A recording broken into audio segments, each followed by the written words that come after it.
नमस्कार मंडळी, स्वागत आहे तुमचं आमच्या चॅनलमध्ये। आवाज महामुंबईचा, शोध बातमीचा, कौल मनाचा। चला तर मग आमचे चॅनल लाईक करा, शेअर करा आणि सबस्क्राइब करा। धन्यवाद।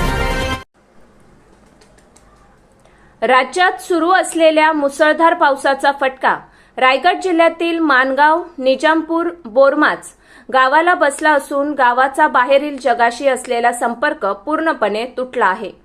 गावाकडे जाणारा एकमेव रस्ता दरड कोसळल्यामुळे बंद झाल्याने नागरिकांचे दैनंदिन जीवन विस्कळीत झाले आहे।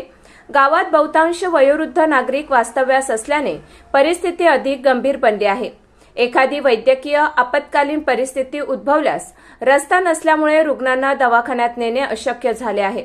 मुसळधार पावसामुळे जीवनावश्यक वस्तूंचा पुरवठाही पूर्णपणे ठप्प झाला असून गावकऱ्यांसमोर अन्नधान्याचा प्रश्न निर्माण झाला आहे।